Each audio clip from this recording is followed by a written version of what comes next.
center, and you playing fullback up there.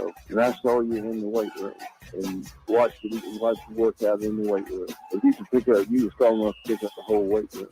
I wanted to fix it, and our running back coach didn't take the pass. biggest biggest mistake we ever made. The Martin Houston Show with national championship winning fullback Martin Houston, giving you 1 hour of intense, hard-hitting analysis from an insider's perspective. It's time for the Martin Houston Show on your home for Alabama sports, Tide 100.9, and streaming on the Tide 100.9 app.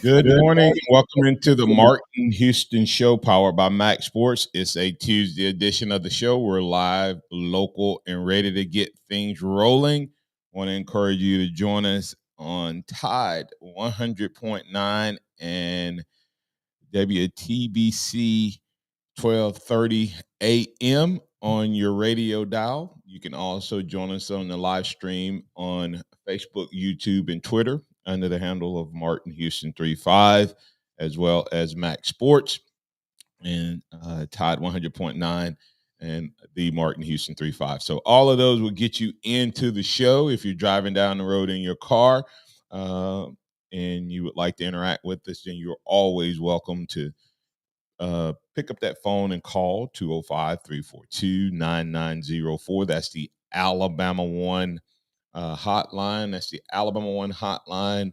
that we are live and local on. And then also you're always welcome to join us on the live stream and let us know what you got going on there. Respond to us, react to us, and we'll work you into the conversation. We're going to have DC Capstone Report joining us for the entirety of the show as he do each and every Tuesday. We'll have no X today. So going to hopefully be plenty of time for you to interact with us. So go ahead and make plans to do that. Remember that this is a day that the Lord has made, so let's rejoice and be glad in it. Take some time today to notice someone, love someone, serve someone, be the difference you want to see in the world today. Good morning, DC. How you doing, sir? Good morning, Martin. Doing great. How about you this morning? Doing well, DC. Working through getting everything that anytime you have a new equipment, they did some upgrades on me, so I'm having to relearn a couple things on my side of the ship. But I think I got everything working this morning for the most part. So we'll see how it rolls. Y'all let us know if we deliver a good product this morning. So it's all on you, DC. Well, I'm ready for the challenge. I hope I'm ready. I can tell you that it definitely helps when the Tide wins to make the product on Monday through Friday a little better. That's for certain. Yeah, so we'll talk today. We'll run down a similar path, just based on how this show rolls out. Similar path to what we did with Kennington on yesterday. We'll we'll have our talk with you a little bit about your good, bad, and the ugly. We'll talk about what's happening in terms of maybe your turning point. What you thought was a turning point in the game. We can look at mid-season grades on the players and the coaches if you want. And then we can also talk about homecoming coming up, chance for hopefully Alabama to work on some things that I think are still missing from this team.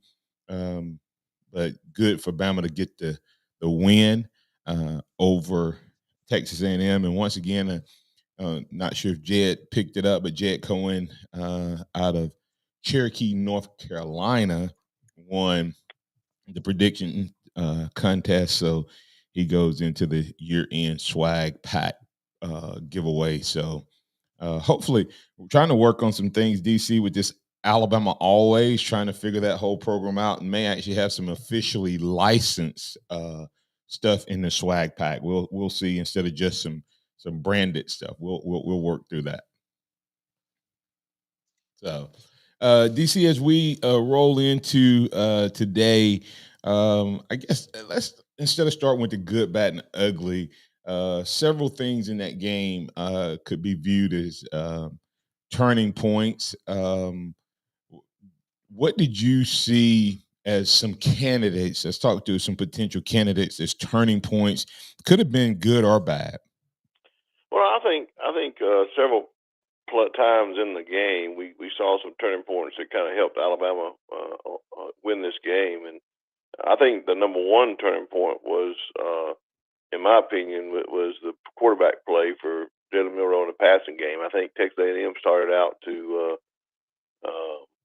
stop the run, take away the run, and make him beat him, throw him, and he did just that. Had a career day throwing the ball. So I think that was a turning point when he kind of maximized his ability to throw the ball in the game. That's a kind of a candidate. I think another turning point in the game is seeing Jermaine Burton finally realize his potential as a wide receiver, and they obviously saw a matchup there that thought they could take advantage of, and he did just that in the game. I think that's a potential candidate. But specific plays, I go to the defensive side of the ball, and I think Caleb Downs' interception right after the interception that Jalen Milroe had thrown was a huge, I think, turning point for the defense and also for the entire team as far as momentum building. And I think the blocked field goal was huge, even though we had the penalty that called the touchdown back. It was still a huge momentum swing. And then the getting the safety in the end zone there, and the play of the defense in the fourth quarter, especially getting that. I think three of their 5 sacks came in the fourth quarter, maybe 4 sacks came in the fourth quarter. But just the play that they just overwhelmed the offensive line with the defensive line play in the fourth quarter, second half of the fourth quarter. So I believe all those are candidates for turning points in the game. And you may have had even some more. There's a lot of swings in this game. Yeah, definitely. Definitely so those were definitely turning points, DC, and one of the turning points, and I'm gonna play this one, DC, to let this is kind of a series of turning points, I guess, as you play it out, but when you look at this particular play, um it could have been a turning point for them. Then it was a turning point for us, and then it wasn't. And so this is first and 10, 26-17 with 3:27 to go in the game. And this is what happened. You haven't done anything yet. Johnson loads, throws complete. Anaya Smith down the sideline and in. Touchdown A&M. Smith's a slot man to the right. As you and I both know, that play, DC, looked like it was going to be the turning point. But then Bama's defense proceeded to absolutely bow up and take over that game in such a way to prevent them from scoring. You take, you know how they say 3 or 4 plays, DC, make the difference, and it's a game of inches. I think you can kind of sum up all of that in that little series of plays right there, because if he gets in, it's a touchdown, and it's 26-24. How different you feeling?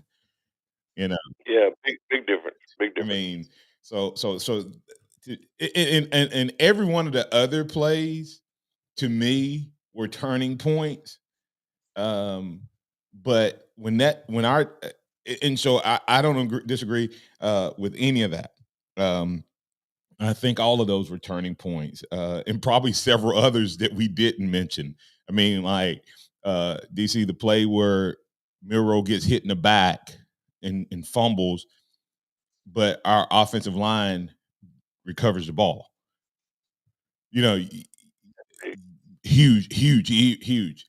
But when you take everything that happened in that game, the defense, how good is this defense, or how good did this defense at least play on that day? Yeah, I agree. The defensive play in the game against Texas A&M on the road against a very quality opponent, especially with the big offensive linemen they had, showed me something. And they showed me that they could dig deep and get a little more when needed. And they showed me that they were resilient to the fact that they didn't give up. I mean, I'll be honest with you. There have been times I felt like our team previously under another coordinator would get down there and wouldn't be able to hold them in the red zone. Wouldn't you would be within the 10-yard line, 7-yard line, 5-yard line, and they just couldn't bow up. And this team had the gumption, the resilience, if you will, to bow up. And so I give them kudos. I feel like it's one of the best defensive teams Alabama's put together, and it's been getting better every week. It's not there yet. I mean, the potential is even be better for this defensive team. DC, think about they had their first 2 drives red zone, 3 points. Mm-hmm. They had another drive with 3 points. No points, and I think they had 4 drives and had 6 points in the red zone. Right. That's playing championship level defense. Simi and I were talking offline. Since the Texas fourth quarter, do you know how many points this defense has given up in the second half of games?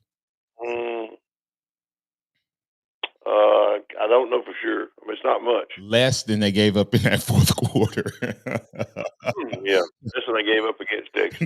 They've given up. I think it was they gave up 7 to Mississippi State. 10. I think 10 to and then they had 3 against Ole Miss. So Right. They have literally, and they haven't given up but 3 points. I think that was the first 3 points in the fourth quarter that this defense gave up since Texas in the fourth quarter. First 3 points. I agree 100%. I think playing Texas early in the season really helped this defense, give them a barometer, if you will, of where they were and what they had to improve on. And they've gone out, like I said, improved every game and still have the potential to improve. Yes, absolutely. And if you look at that game, the miscommunication in the fourth quarter cost us dearly. Cost us throughout that game, but dearly in the fourth quarter. It appears that the communication, whatever was going on with that, whatever change they made, whatever, it appears to have worked, because even when, other than that one drive against Ole Miss, we've not seen guys running wide open in the secondary. We'll be back. We'll keep the conversation going. If you want to get in on it, the Alabama One hotline is open, 205-342-9904, 205-342-9904. We have DC Capstone Report on the line with us today. You can get in on it as well.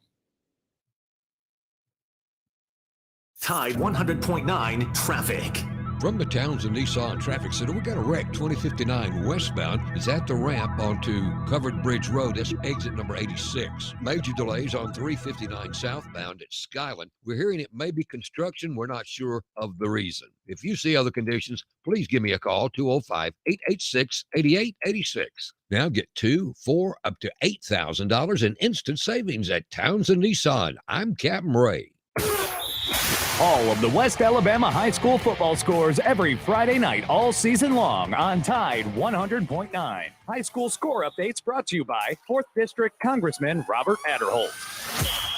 Join Tide 100.9 this Friday from 12 to 2 for Fridays at the Free. Come see Lars Anderson and Matt Coulter for Big Noon Sports live at Innisfree Irish Pub, Tuscaloosa's best bar for 25 years and counting. Innisfree's Irish Pub has delicious pub food with an Irish flair. Come have the Innisfree Lucky Lunch, a delicious meat and 3, while Lars and Matt get you ready for the Bama game this weekend. Fridays at the Free, every Friday during football season with Tide 100.9 and Innisfree Irish Pub, located at 1925 University Boulevard, downtown Tuscaloosa.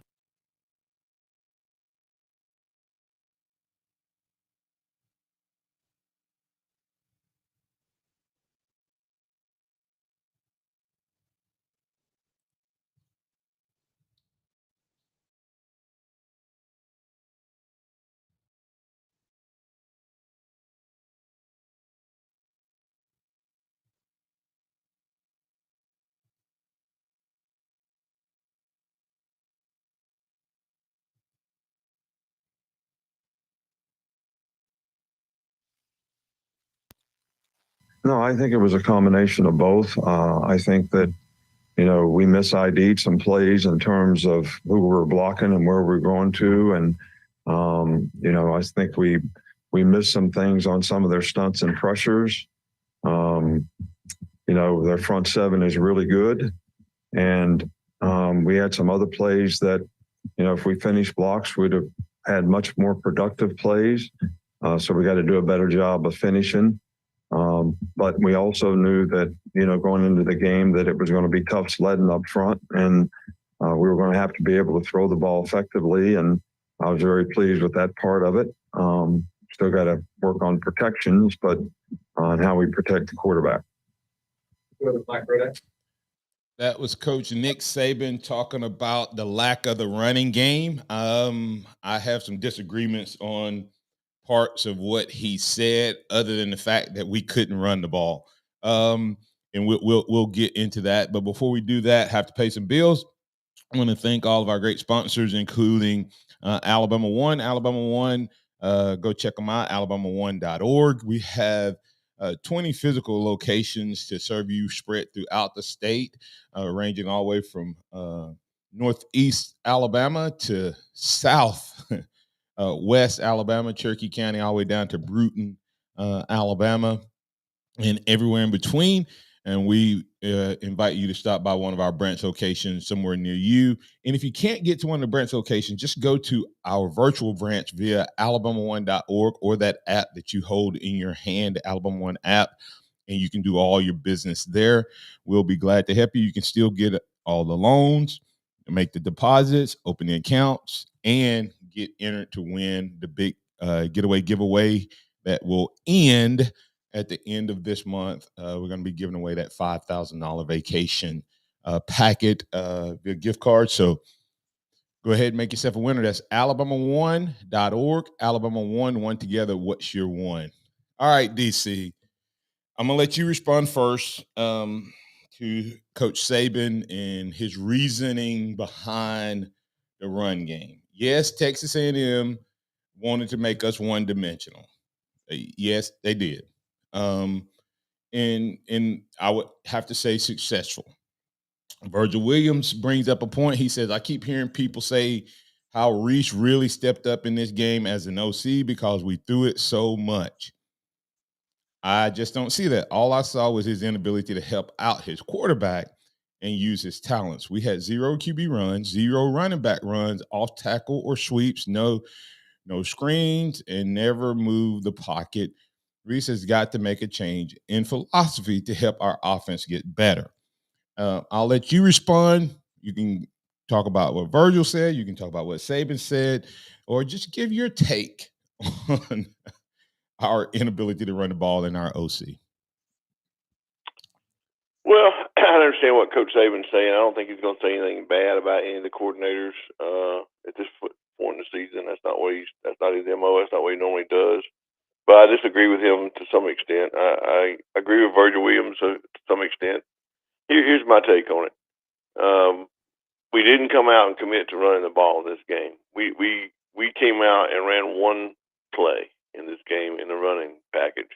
There was no creativity in the run game. There was no commitment to run the ball in this game. There was no moving the pocket to run the quarterback. There was no screen passes. I think they threw one screen in this game. This game was very susceptible to a screen pass. And then I guess the one thing that jumps out at me of all the things when I'm talking about offensive coordinator is on the play that Milroe threw the interception. We run a fake on a running play that we've never established that we would run. We ran it the first drive. I think it was the first drive or the second drive of the Middle Tennessee game. May have been this first. Yeah, I'm talking about in this game. We had not established it in the Texas game that we would run that play. We hadn't established that we would run it all year, much less the No, we hadn't. So we fake a run. A fake is supposed to be something that the safety will bite on. The safety wouldn't bite on that play because there was no reason for him to. We'd never run it. He'd never seen it before. He'd never run it before. So we fake a play, he got nobody's attention, and especially the safety's attention. He goes back and intercepts the ball in that situation. Now, in another situation where we had run that play twice before already in the game, maybe 3 times we've run it in the game, and then we come back to it there and then throw it deep, then that guy's probably a touchdown. That safety's not in position. He's already took a step forward when that play is going that way. So that play works if you actually use it that way. But I don't think our offensive coordinator did anything in this game to help our running game or help our quarterback in the passing game, play action passing game, because you've got to establish the run before you can play action pass. So I don't see the dedication to the run. I know Texas A&M was going to be good, stopping the run. They have good players, but we can still run something other than a straight up the middle play, and that's what we ran each time. I agree we need to run more. If we're going to dedicate to run the ball, we need to show some creativity in the run game. And I know we have more plays than that one play in our playbook. I would think. DC, two things. One, you're saying creativity, and I'm going to change the word. I think I know what you mean. We don't need we need to get something else before we even get to creativity. We need diversity.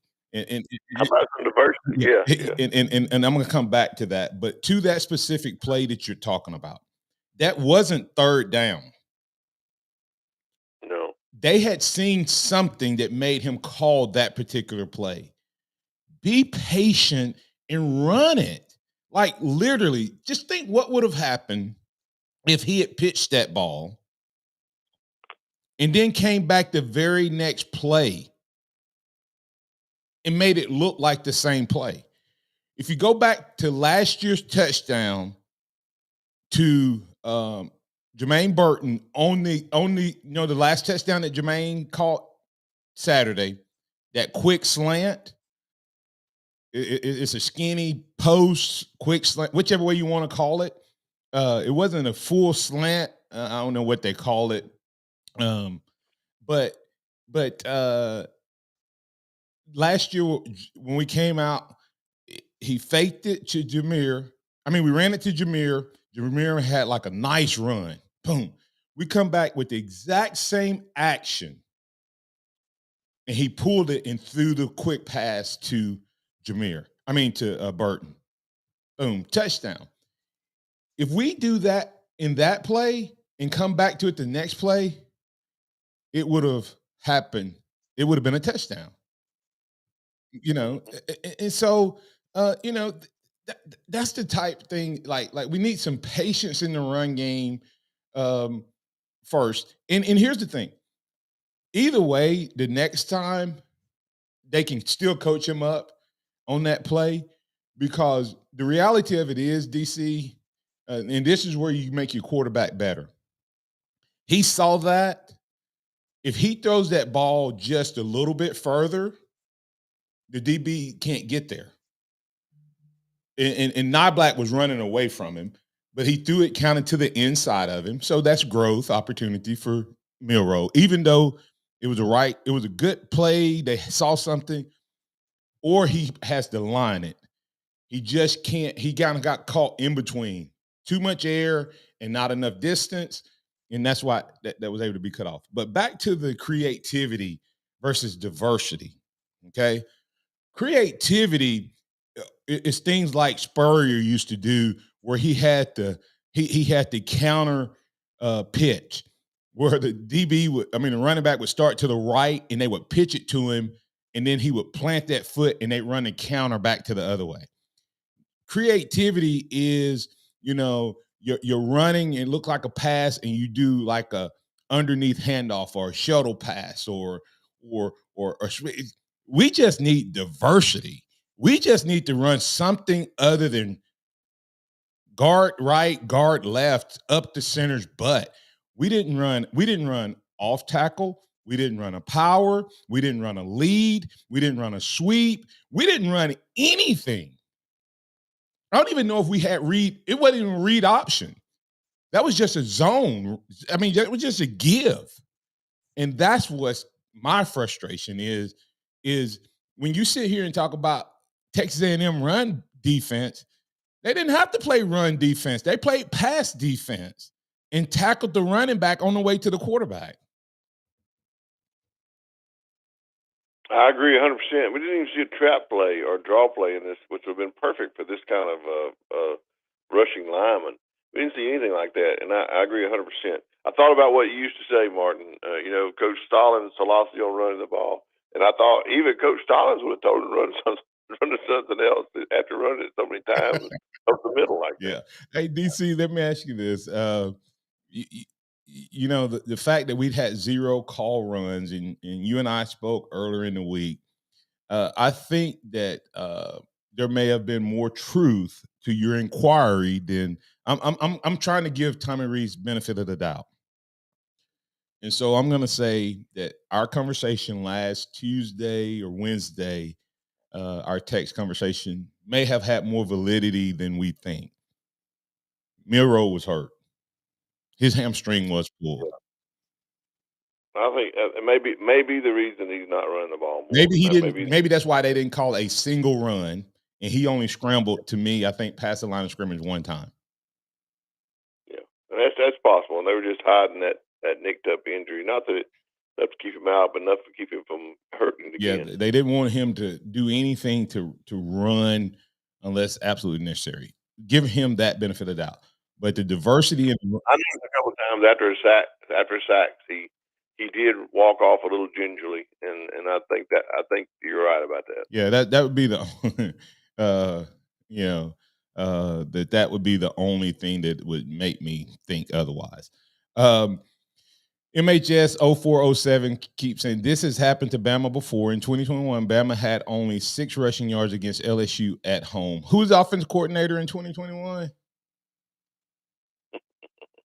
Who's the offensive coordinator? In 2021? Uh-huh.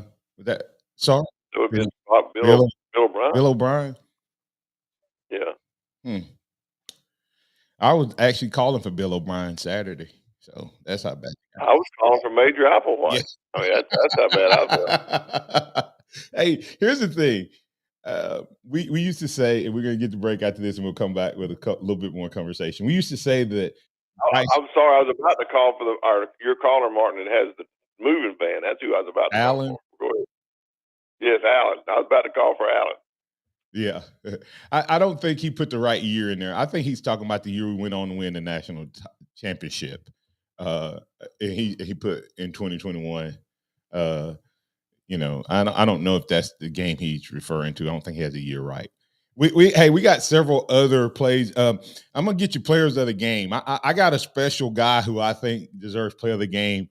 I'm gonna play a little series of plays coming back from the break and see what you think about this being a game-changing moment for this young man and for Alabama. We'll talk about it right here on the Martin Houston Show, powered by MaX Sports with DC of DC Capstone Report.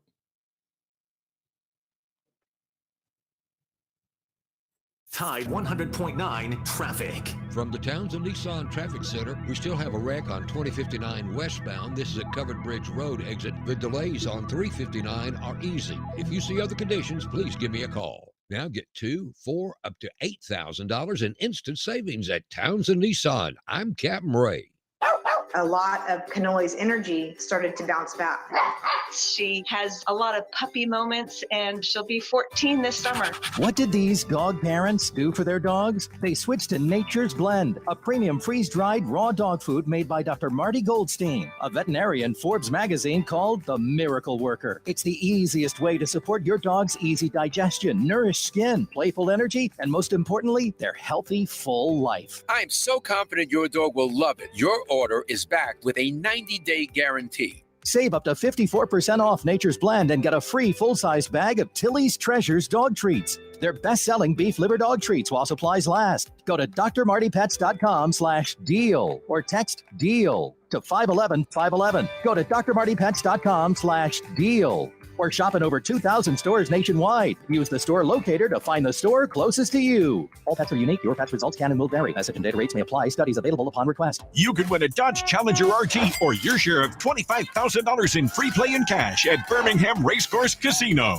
The more you visit, the more chances you have to win. Play the latest, most exciting games around with fun bonuses and big jackpots. You could be a winner too. Come win your share during the Challenger RT and $25,000 giveaway at Birmingham Racecourse Casino. Drawings October 27th and 28th. Located off I-459, exit 31, Derby Parkway. Must be 21 or older. Must be present to win. It's back, the Captain Ray and Randy College Football Forecast Show, where we pick the winners against the spread. Join me and Randy Smalley Friday evenings at 11, right here on Tide 100.9. 15 minutes of fun and information. It's presented by Randy Smalley Floor and Tile. They're back. The 2023 Alabama Crimson Tide football season is on Tide 100.9. Saturdays are game day all day, starting with the Tide 100.9 tailgate show, hosted by DC and former Tide star Christian Miller. Listen as they take you to the sideline and the locker room for all the latest game day news and insights that will get every Tide fan ready for kickoff. Don't miss the Tide tailgate show with DC and Christian Miller on Tide 100.9, powered by Pearl River Resort, your destination for casino thrills, family fun, and live entertainment. We're going abroad for the first time in years, to Spain. So we started using Babbel. And started learning Spanish fast. With Babbel, you can start having conversations in another language in just 3 weeks. ¿Cómo te llamas? ¿Cómo te llamas? When you learn a language, you want to actually use it. Babbel is designed with that goal in mind. In just 3 weeks, we're starting to have conversations in Spanish. Gracias, Babbel. Babbel, language for life. Now try Babbel for free at Babbel.com. That's Babbel.com. Interact with the Martin Houston Show by calling us at 205-342-9904 or tuning into the Martin Houston Show on Facebook.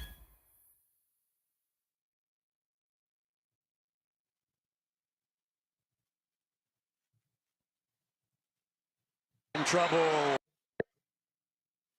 Welcome back into the Martin Houston Show with Martin and Xavier. We don't have Xavier today, but we do have DC Capstone Report on with us this morning. So, DC, before we get into, I think was a potential player of the game, C.J. Watson and others are talking about improvement in the O-line play. What were your takeaway from the O-line? I thought we did show some improvement in the O-line play. Now, you got to take away the pre-snap penalties. I thought that was a bad part of this game, but the pre-snap penalties were caused a lot by the noise. I've been in that stadium. You can't hear the person sitting beside you. The noise is so loud. So I understand that, but I think the offensive line play, if you take away those pre-snap penalties, was really improvement. And I like the insertion of Jaden Roberts, number 77. I think I mentioned it to you during the game. Just love the passion that he played with and the nastiness that he played with and moving the people along the line of scrimmage. So I thought there were several times we got a really good push on some really good hefty defensive linemen, especially in the fourth quarter. And I was very pleased with the pass protection. I think Caden Proctor's made some improvements. We still let some runners in, but it was usually a back not picking them up or a back being occupied by another blitzer when it was a hot route that didn't get picked up. So I think it was improvement. I agree, but you and I probably disagree on the pre-snap penalties.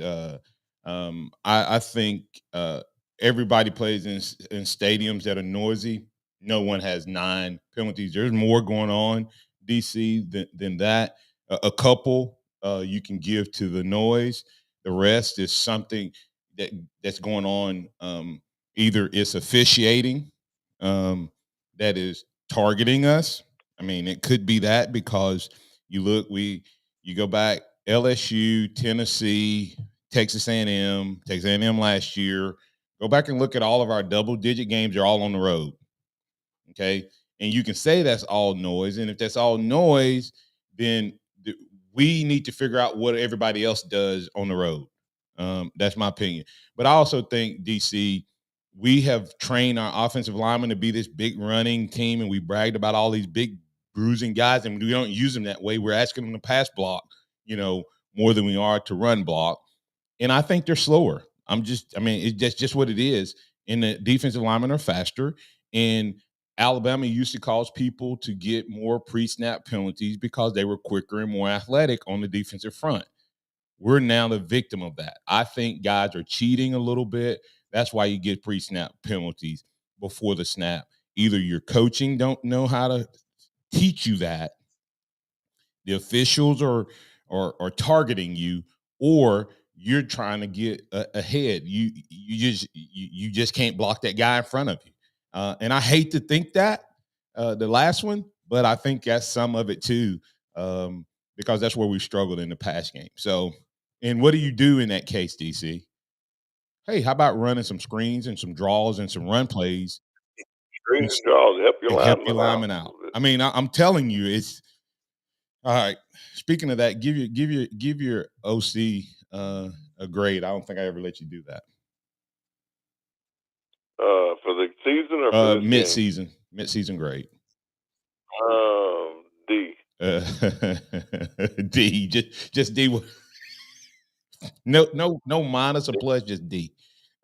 You know, and the only reason I didn't. I could have said a C minus, but D is what I expect. But when you add the Texas A&M game in there, I'd say a D. The only reason I don't give him a failing grade is we have seen Milroe grow as a passer. Is that him? True. Is that him, yeah. Or is that just repetition? I mean, I'll give him benefit of the doubt. See, here's my frustration.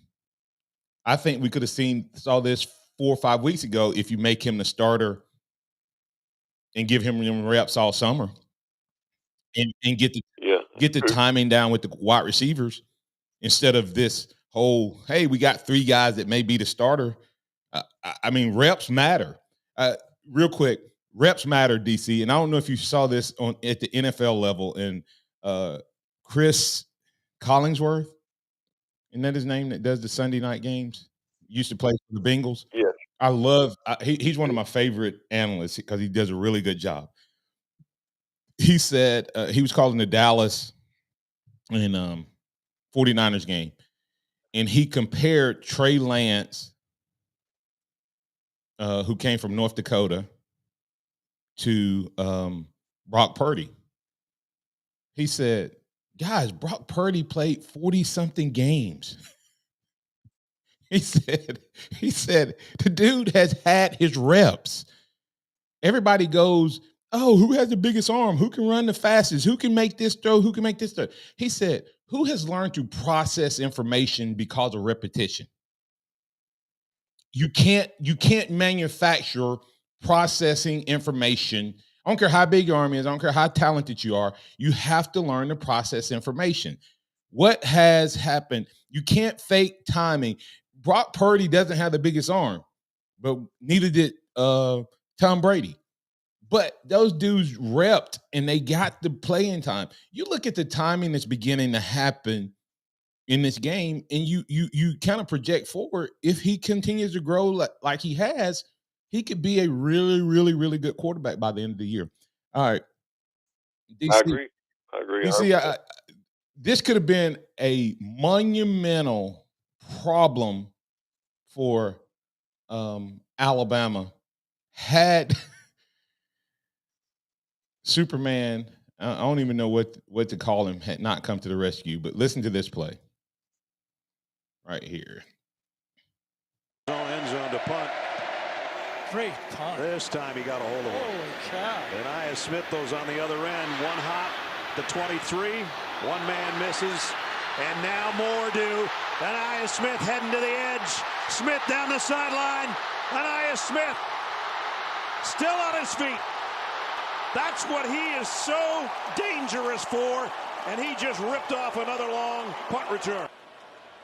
Great place to set up shop. DC, when you look at that particular play, DC, that play could have been even more game-changing than it was, because we know quickly after that they got their touchdown, right? But how concerned were you? Because up until that point, they had lived on our side of the field. And I was like, oh, no, our punter's gone. Who's going to be our punter? Who's going to step in? Oh, my goodness. And Reichert delivered immediately. I mean, he came in and, you just look at that and go, he has to be one of the candidates. You're not going to think about it, but he has to be one of the candidates for players of the game. Yeah, no doubt about it. I think what we have in Will Reichard, we underestimate. He doesn't get the kudos that he needs. I mean, he is by far what I would consider the best kicker in football, place kicker, and kicking it in the end zone, keeping it away from people. But to come in on the spur of the moment and punt the ball, I know he practices it sometimes, but we're talking about now there's something else that you have to do. And against a nice rush and against a raucous crowd, and he comes in and hits one and does a great job of it. And then it doesn't get him off of his game on kicking the ball. You don't have him punting for a reason, I would think, because he wants to concentrate on kicking field goals, but that didn't bother him when he had to come in and punt. So I was very, very impressed with him. I would say you're right. Superman title on him is really good. Another key game. I mean, don't forget, he laid it down at the 1.5, 2 yard line, and that cushion ended up being what made all of us breathe a little easier down the stretch as he set up the safety. He did. So he did. Absolutely awesome job by him. Who else did you have for players of the game? Well, I look on the defensive side of the ball, and I could have picked a lot of folks because there were so many of them that did so well. At one point, I see a picture of our defensive line rushing the quarterback, and the center and the guard on Texas A&M are laying on their backs. They've just been pancaked and rolled over, and that to me gives the epitome of how good the defensive line did. But on that defensive line, I picked Tim Keenan. I think he had his best game by far as a Alabama football player. Just really bowling over some of the players. So Tim Keenan was my defensive specialist in this game. Yeah. I had Will Reichard as my special team specialist, just like you did. I thought he was the best on special teams. Yeah, and I like I said, I had him up for overall for that game because he just, I mean, field position is so huge. And if we are not able, I thought, man, they have been living. And if we don't flip that field a couple times, it's a different game. The plays you can call from your 50 versus the plays you can call from your 20, from the 50, not your 50, from the 50 versus what you can call from the 20 is totally different playbook. And they lived in their wide open playbook. And we still stopped them in the red zone in that first half. Second half, they had to go, and they just couldn't do it. And so coming back on, go ahead, real quick. No, I said that's right. You're exactly right. Field position was huge in this game. Coming back on the other side, we'll wrap up the conversation. We'll get your thoughts on a couple good, bad, and ugly, and we'll talk about Arkansas and anything you may want to share, DC, that you want to get off your chest as we wrap up this Tuesday edition of the Martin Houston Show, powered by MaX Sports. Tide 100.9 traffic. From the Townsend Nissan Traffic Center, we still have a wreck on 2059 westbound. This is a Covered Bridge Road exit. The delays on 359 are easy. If you see other conditions, please give me a call. Now get $2,000, $4,000, up to $8,000 in instant savings at Townsend Nissan. I'm Captain Ray. Here's what's trending on the Tuscaloosa thread. Good Tuesday morning. A toxic chemical linked to cancer is on its way from Wisconsin to West Alabama. The forever chemicals, called PFAs, are being shipped to the Chemical Waste Management Hazardous Waste Facility in the tiny Sumter County town of Emil. More than 38,000 gallons being trucked to West Alabama to that facility near Livingston. Questions are being raised about the shipments to a majority poor Black community. Click TuscaloosaThread.com for more local news. Don Hartley, Town Square Media, Tuscaloosa. This month at Pearl River Resort, we're giving away a Curtis Stone cookware set. This 6-piece collection includes everything you need to cook up your favorite fall recipes and game day classics. Earn points Fridays and Saturdays in October to receive a unique piece of the set each week.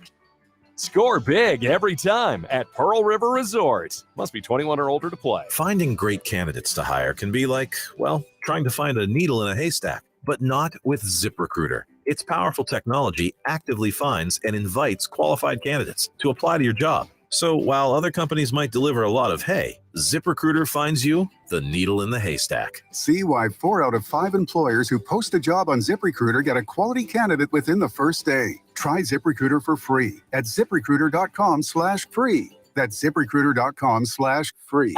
A lot of Kanoli's energy started to bounce back. She has a lot of puppy moments, and she'll be 14 this summer. What did these dog parents do for their dogs? They switched to Nature's Blend, a premium freeze-dried raw dog food made by Dr. Marty Goldstein, a veterinarian Forbes magazine called the Miracle Worker. It's the easiest way to support your dog's easy digestion, nourished skin, playful energy, and most importantly, their healthy, full life. I'm so confident your dog will love it. Your order is back with a 90-day guarantee. Save up to 54% off Nature's Blend and get a free full-size bag of Tilly's Treasures dog treats. They're best-selling beef liver dog treats while supplies last. Go to drmartypets.com/deal or text DEAL to 511-511. Go to drmartypets.com/deal or shop in over 2,000 stores nationwide. Use the store locator to find the store closest to you. All pets are unique. Your pet's results can and will vary. As a data rate may apply. Studies available upon request. Keep it locked into Tide 100.9 for more of the Martin Houston Show with Martin Houston and X's and O's Sports, Xavier Houston.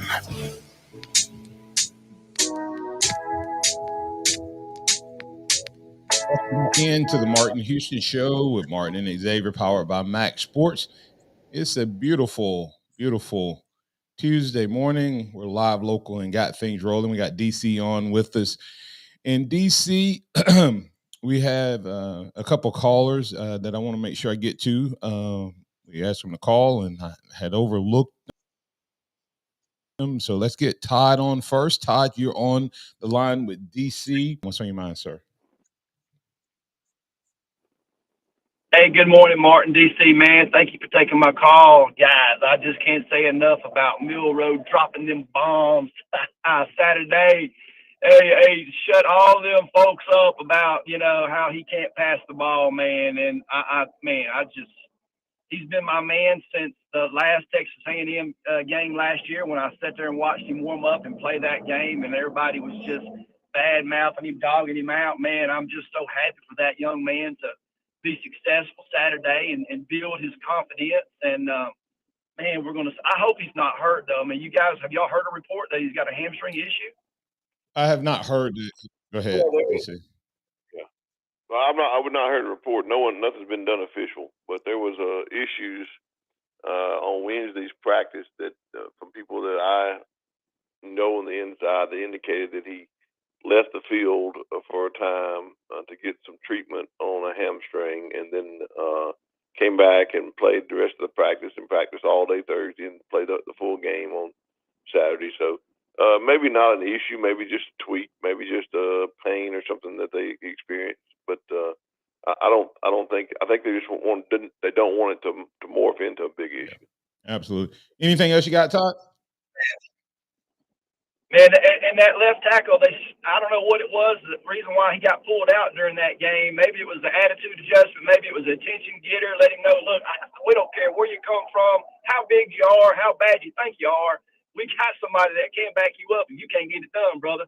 And he came back in and did a lot better. So, man, I know I've been hard on that young man. So I know he's gonna do great things at the University of Alabama. So I'm really hoping that he continues to get better in the game. I agree with that, but I still think the other guy's better. I mean, I'm just being real. I think we're better offensive line with Pritchett than we are with Proctor, but that's because Proctor's young. That's the only reason. Yeah. Thanks, Todd. I think the only reason that Pritchett didn't take the starting job at the beginning, Todd, was that he was injured. I think that. And I've never thought you lose your job by injury, so I think Pritchett is the better starter. We'll see what ultimately happens. Thanks, Todd. Now we have Philip. Philip is you're in with DC Capstone Report on the Alabama One Hotline. What's on your mind, sir? The punting game. I want to see what you guys know about burn up and who can step in to help out, and so that they won't have to use Rijkaard for every single kick. The reality of it is, you have to think that's really not that many kicks. I think as long as it don't mess up his swing on his field goals, I mean, I don't think you have to worry about Reichert in the kicking. That would be my only concern, Philip. It's sort of like if you baseball player, if he ever starts swinging for the fence versus just swinging to get hits, that leg swing, I guess it could throw it off. But you have to think. Hopefully, you don't use your punter more than 3-4 times a game, and hopefully you're scoring touchdowns and not field goals. So you're talking about 8-10 kicks, man. You know how many times those guys kick the ball during practice?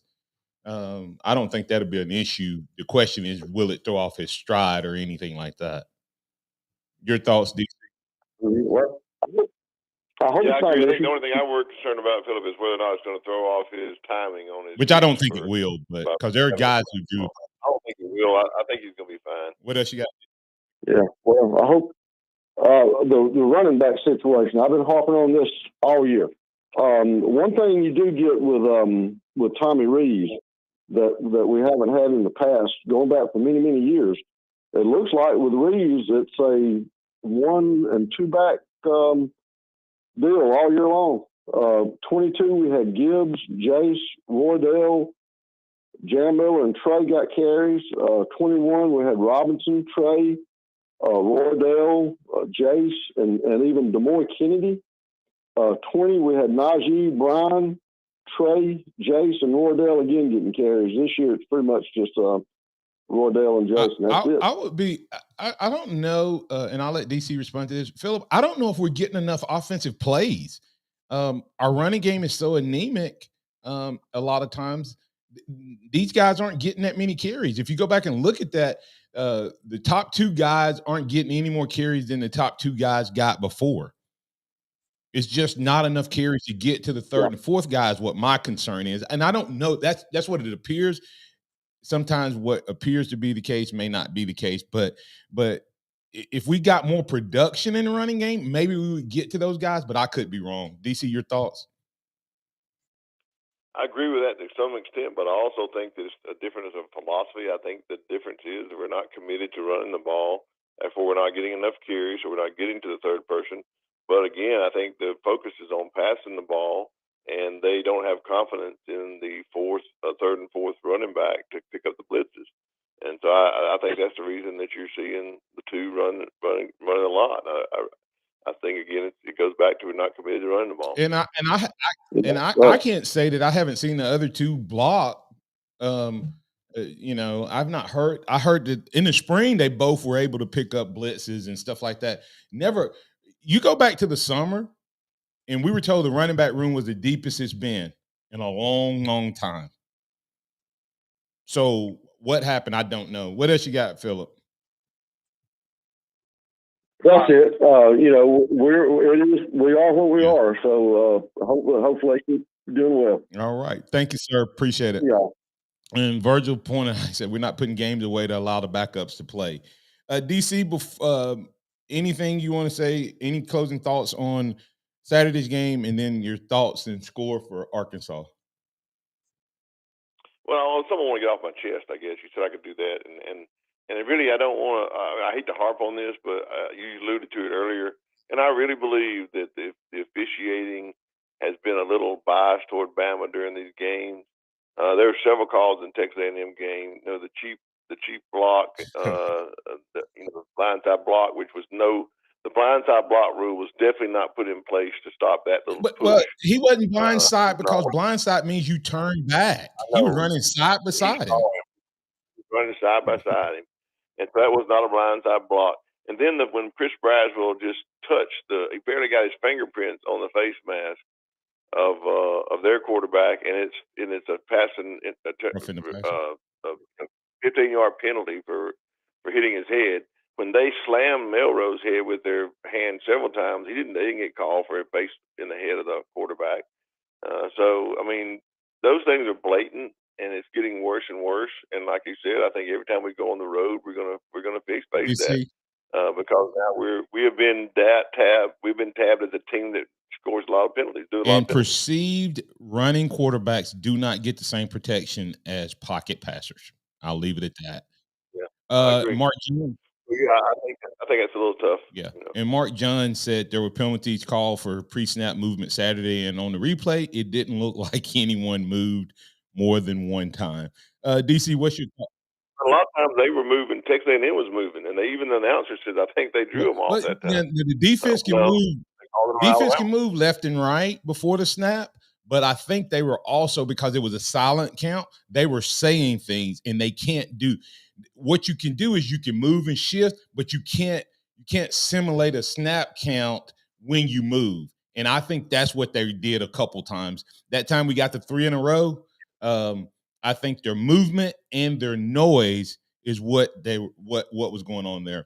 What you got for Arkansas, and then I'll let you tell us who supports you. Well, coming up against the Arkansas game, I think it's going to be a perfect game for us to establish the run. If we will run more than one play up the middle, I think it's a good time for us to do that. Arkansas does not cover the run well. They don't do a good job of that. I think on offense we can really run the ball, and we can really do some play action passes in this game that's going to really get some deep shots. So I expect us to really have a good deep threat in this game. A lot of explosive plays, a lot of good running the ball. DC, we need to put some stuff on film for Tennessee and LSU to practice. Yeah. If we don't put it on film, if we don't give them some running plays to look at, it's going to make it a longer day. Not that we can't win those games, but it's going to make it a longer day. We need to make them respect the deep ball, the play action pass, and a diverse running game. Agree with you on that. Tell us. I mean, we got to do that. And defense, I think we just got to really, really watch. Don't let the quarterback beat us. He's hard to bring down. As long as he doesn't extend plays on third down, we get off the field. I think our defense. All right, what's your score?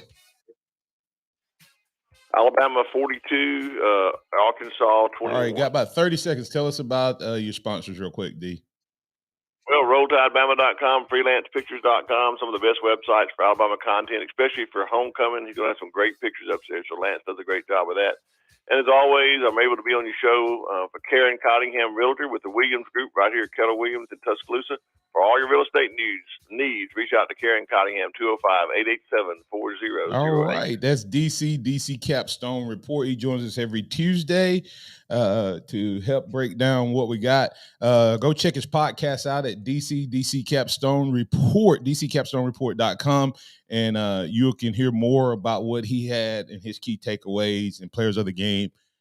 He's good, bad, and ugly, and all of that and more at DCCapstoneReport.com. Thanks, DC. We'll catch you on next week.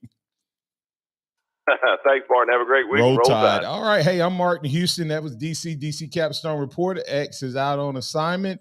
Hopefully he'll be able to be back with us on tomorrow. If not, I'll be back here at the same bat time, same bat channel for more of the Martin Houston Show, powered by MaX Sports. Remember this: trust in the Lord always, lean not on your own understanding, and all your ways acknowledge him, and he will direct your paths.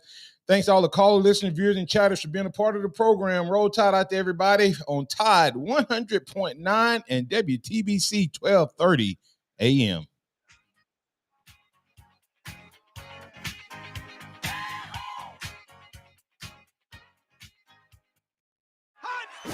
Thank you for listening to the Martin Houston Show on your home for Alabama sports. Tide 100.9 and streaming on the Tide 100.9 app.